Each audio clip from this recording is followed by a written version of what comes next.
जी हाँ, आज की इस वीडियो में हम पढ़ने वाले हैं एक important topic class 11th physics का, जो कि है घर्षण और घर्षण बल के प्रकार। ठीक है, 3 प्रकार है जो हमें अच्छे समझने हैं: स्थैतिक घर्षण, सीमांत घर्षण और गतिज घर्षण। और अच्छे समझना है जिससे आपको याद ना करना पड़े, रटना ना पड़े। इस तरीके से पढ़ना है कि हमें याद ना करना पड़े, चीज़ें माइंड में ऑटोमेटिक फिट हो जाए।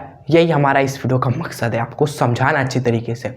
ठीक है, तो ध्यान से देखिएगा इस वीडियो को। आपका ये जो टॉपिक है घर्षण स्टूडेंट्स, ये बहुत ही अच्छे तरीके से हम क्लियर करने वाले हैं। तीनों प्रकार आपको अच्छे तरीके से समझाने वाले। क्लियर? सो लास्ट तक बने रहे, तभी जाकर आपको इस वीडियो का फायदा मिलेगा। और क्लास 11 फिजिक्स के पहले के वीडियोस भी अगर आपने नहीं देखे, चैप्टर नंबर 1 से दोस्तों हमने सारे इंपॉर्टेंट टॉपिक्स कवर करना स्टार्ट किया है और अब घर्षण हम देख रहे हैं। तो अगर आपसे कुछ भी टॉपिक छूटा हो तो आपको सिंपली बस 11th फिजिक्स 2025 के प्लेलिस्ट में जाना है, वहां से आपको जो भी छूटा हो आप कवर कर लीजिएगा। एग्जाम से पहले सारे एग्जाम के लिए इंपॉर्टेंट टॉपिक्स हम कवर कर रहे हैं आपके लिए। सो चलिए बिना आपका टाइम वेस्ट किए स्टार्ट करते हैं। और अगर आप मेरे बारे में नहीं जानते तो मेरा नाम है अभिषेक गुप्ता एंड मैं अभी ग्रेजुएशन परस्यूइंग कर रहा हूँ स्टूडेंट्स, BSc मैथमेटिक्स से, BHU से। ठीक है, चलिए देखिए, घर्षण बल सिंपली हमें पता होता है स्टूडेंट, घर्षण के बारे में हमें पता है छोटी मोटी चीज़ें कि हाँ घर्षण बल के ही कारण हम चल पा रहे हैं। अगर घर्षण बल नहीं होता तो हम यूं गिर गए होते। कोई वस्तु गति करे तो वो गति करती ही रहती है। भाई न्यूटन की गति के नियम में भी हमने बताया था, न्यूटन ने बोला था अगर कोई वस्तु गति कर रही है तो वह गति करती ही रहेगी। अगर ब्राहा बल स्टूडेंट्स हो ही ना, कोई ब्राहा बल ना हो, लेकिन घर्षण बल हमारा होता था तो वस्तु आगे जाकर रुक जाती थी। अगर ना हो तो सोचो कि वस्तु अगर जा रही है तो जाती रहेगी, अगर हमने एक बार यूं सरका तो हम सरकते रहेंगे आगे तक। क्लियर? तो ये तो होगा नहीं स्टूडेंट्स, जानते हो घर्षण बल तो मौजूद है। चलिए देखते हैं घर्षण बल का परिभाषा कैसे लिखेंगे। अगर मान लीजिए एक आपका ब्लॉक है, ठीक है, इसको अगर हम आप कहें इसको आगे लेके जाइए, आप इसको गति कराइए तो आप इस पर फोर्स लगाओगे कि आगे चल जा, आगे चल जा। ठीक है, लेकिन पीछे की ओर दोस्तों क्या लगेगा, एक फोर्स लग रहा होगा, जो वही जो फोर्स होता है वो क्या होता है, घर्षण बल होता है। ठीक है, और ये जो घर्षण बल है वो क्या कर रहा है, इस गति का विरोध कर रहा है। हम इस ब्लॉक को दोस्तों गति कराना चाहते हैं, इस ब्लॉक को आगे लेके जाना चाहते हैं, दौड़ाना चाहते हैं, लेकिन ये घर्षण बल क्या कर रहा है स्टूडेंट्स, पीछे लग रहा है, इसके गति का विरोध कर रहा है। तो परिभाषा हम लिखेंगे कि दोस्तों वह बल जो दो वस्तुओं के बीच होने वाले सापेक्ष गति का विरोध करता है, घर्षण बल कहलाता है। घर्षण बल क्या है, जो दो वस्तुओं के बीच में होने वाले सापेक्ष गति का विरोध करे।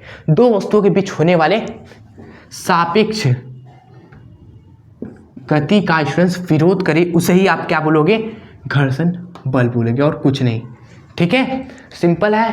अब आते हैं स्टूडेंट्स इसके प्रकार में, जो कि हमें अच्छे समझना है। चलिए प्रकार हम आपको एक एग्जाम्पल से समझाते हैं, जिससे आपको जिंदगी भर याद रहे। एग्जाम्पल हम लेना चाह रहे हैं स्टूडेंट्स छोटे से बड़े का। देखिए मान लीजिए ये ब्लॉक आपका पड़ा हुआ है 2 किलो का, ठीक है, और यहाँ पर स्टूडेंट्स एक चाइल्ड है, एक बच्चा है जो कि अभी 1 साल का है। ठीक है, 1 साल का है। इससे कहा जा रहा है इस ब्लॉक को ढकेलो, आगे की ओर गति करो, इस ब्लॉक को आगे की ओर स्टूडेंट्स लेके जाओ, दिखाओ अपना जान। तो आप सभी भी जानते हो कि क्या मजाक कर रहे हो, ये 1 साल का बच्चा थोड़ी ना 2 किलो के ब्लॉक को आगे ढकेल पाएगा, नहीं ढकेल पाएगा। लेकिन सोचो, नहीं ढकेल पाएगा, बात सही है, क्या ये कोशिश नहीं करेगा, ये हाथ से इस तरह से कोशिश नहीं करेगा कि यार आगे चल जा, कोशिश करेगा ना। लेकिन फिर भी ये ब्लॉक आगे नहीं जाएगा, क्योंकि हम जानते हैं इतना ताकत नहीं लगा पाएगा, इतना बल नहीं लगा पाएगा कि ये ब्लॉक आगे चल जाए। ठीक है, ब्लॉक विराम में है तो ब्लॉक विराम में ही स्टूडेंट्स रहेगा, ये आप सभी जानते हैं स्टूडेंट्स। क्लियर? तो इस वाले स्थिति में जो घर्षण बल लगता है उस घर्षण को बोलते हैं हम सभी स्थैतिक घर्षण। क्या हुआ, स्थैतिक घर्षण कैसे आ गया, जब हम बल लगा रहे हों, बल लगाए जा रहे हैं लेकिन वस्तु गति ना करे, विरामावस्था में रहे, तब जो घर्षण बल लगता है, तब जो स्टूडेंट्स फ्रिक्शन लग रहा होता है, फ्रिक्शन स्टूडेंट्स, वो फ्रिक्शन आपका होता है स्थैतिक घर्षण। यही जो घर्षण होता है स्टूडेंट्स, होता है स्थैतिक घर्षण। जब दो वस्तुएं एक दूसरे के संपर्क में विराम अवस्था में होती है, दो वस्तुएं एक दूसरे के संपर्क में विराम अवस्था में है, तब जो स्टूडेंट्स घर्षण कार्य करता है उसे हम क्या बोलते हैं, स्थैतिक घर्षण कहते हैं। याद रखना, स्थैतिक घर्षण मतलब स्थिर, नाम क्या है, स्थैतिक मतलब स्थिर। दो वस्तुएं क्या है, स्थिर है मतलब विराम अवस्था में, तब जो घर्षण लग रहा है उसको स्थैतिक घर्षण आप बोलोगे। लिख देना एग्जाम में अगर आता है तो अच्छे तरीके से समझाकर फिगर के साथ। ओके, अब देखिए सीमांत घर्षण, तो सेकंड है आपका सीमांत घर्षण। ठीक है, देखिए नाम है क्या, सीमांत। स्थैतिक मतलब स्थिर, विराम अवस्था में जो घर्षण लग रहा है। सीमांत मतलब सीमा के अंत, घर्षण का अंत। एक समय ऐसा आएगा कि ये वस्तु आगे चलने लगेगी, घर्षण बल को हम कर देंगे फेल। एक समय आएगा ये बच्चा 1 साल से हो जाएगा स्टूडेंट्स 5 साल का, तब तो ये ब्लॉक को आगे ढकेल देगा, तब तो घर्षण बल जो लग रहा है पीछे की ओर उसको भी मात दे देगा स्टूडेंट्स। होगा ना ऐसा समय?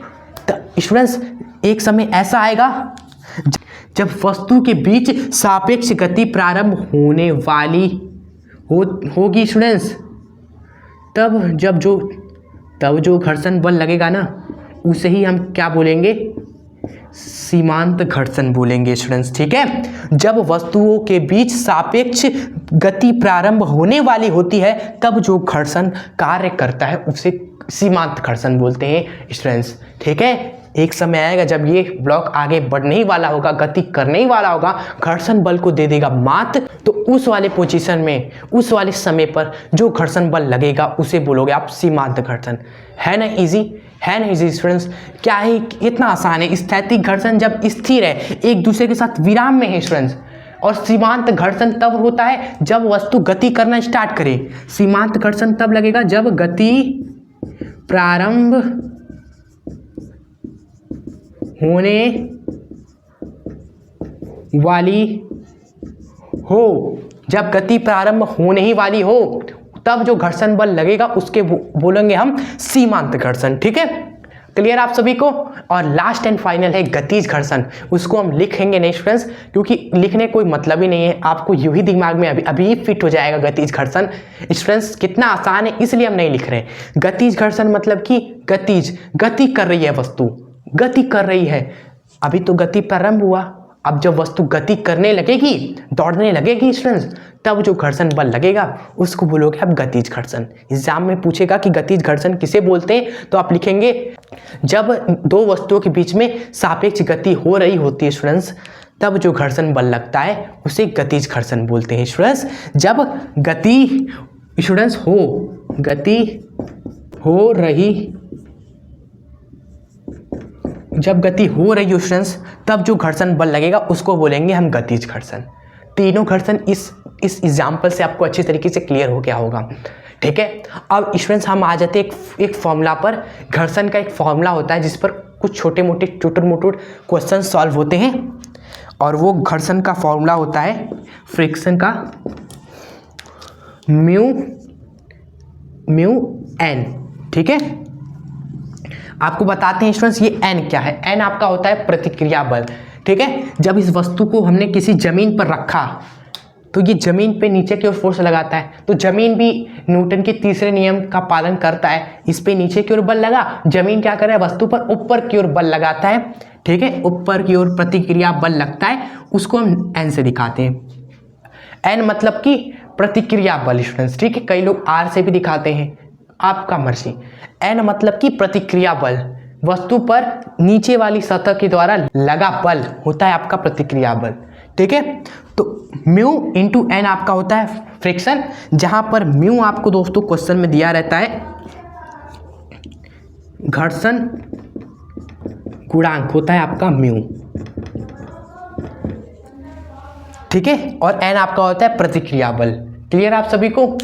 चलिए, जैसे यही वाला देखिए स्टूडेंट्स आप सभी, अगर हम कह दें कि इस वाले में म्यू का मान आपका दे दिया जाए 0.6, ठीक है, और आपको बोला जाए स्टूडेंट्स कि ये स्टूडेंट घर्षण का मान क्या होगा ये आप निकालो, तो आप म्यू का मान ये रख देना। और नॉर्मल कैसे निकालोगे? नॉर्मल किसके बराबर हो जाएगा स्टूडेंट्स? नॉर्मल इस वाले केस में हो जाएगा mg के बराबर। क्योंकि ये वस्तु नीचे की ओर जो फोर्स लगाएगा वो mg लगाएगा, तो जितना बल लगाया नीचे की ओर उतना ही प्रतिक्रिया बल मिलेगा भाई। न्यूटन का तीसरा नियम यही बोलता है, प्रत्येक क्रिया की समान और विपरीत प्रतिक्रिया होती है। यानी कि mg वाला फोर्स अगर नीचे ये लगाएगा ब्लॉक, तो उतना ही जमीन भी ऊपर की ओर लगाएगा, जो कि n के बराबर होगा। तो n की जगह पर mg रख देना और म्यू का मान 0.6 रख देना स्टूडेंट्स, ठीक है। mg कैसे निकाल लोगे, मास है 2 किलो, g का वैल्यू 10 ले लेना आप सभी, ठीक है, और म्यू ये रख देना। तो बताइएगा सॉल्व करके कि क्या आंसर आया स्टूडेंट्स कमेंट बॉक्स में, ठीक है। हम चेक कर देंगे आप सभी का, हम इंतजार करेंगे। कमेंट बॉक्स में आप बता दीजिएगा इस क्वेश्चन का स्टूडेंट आंसर कमेंट करना है आप सभी को, ठीक है। n का वैल्यू mg से आ जाएगा, म्यू हमने दे रखा है 0.6। सो स्टूडेंट्स ये है पूरा का पूरा घर्षण जो हमने आपको एक स्लाइड में बताने की कोशिश की। एग्जाम के लिए इंपॉर्टेंट है, इसलिए इसको आप मेक श्योर अच्छे से नोट कर लीजिएगा। जो हमने बोला गतिज घर्षण लिखा नहीं लेकिन बोल दिया कि जब दो वस्तुओं के बीच में सापेक्ष गति हो रही होती है तब जो घर्षण लगता है वो गतिज घर्षण होता है, ठीक है। और स्थैतिक घर्षण जब विराम में होते हैं दो वस्तुएं तब जो घर्षण कार्य करता है स्थैतिक घर्षण। सीमांत घर्षण जब गति प्रारंभ होने ही वाला होता है तब जो घर्षण लगता है वो होता है सीमांत घर्षण। फॉर्मूला ये होता है घर्षण का, जिस पर चुटुर मुटुर सवाल हो जाते हैं आपके एग्जाम में आएगा तो, ठीक है। एक होमवर्क दिया जिसका आंसर आपको कमेंट करना है। सो चलिए आप इस वीडियो को हम यहीं पर एंड करते हैं। ये वीडियो आपको कैसी लगी आप कमेंट में हमें जरूर बता दीजिएगा, ये भी साथ में साथ, ठीक है। चलो, और पसंद आई हो तो इस वीडियो को अपने फ्रेंड्स के साथ भी जरूर शेयर करें जिससे उन्हें भी इस वीडियो का फायदा मिले। क्लियर? तो मिलते हैं नेक्स्ट वीडियो में, तब तक के लिए जय हिंद, वंदे मातरम।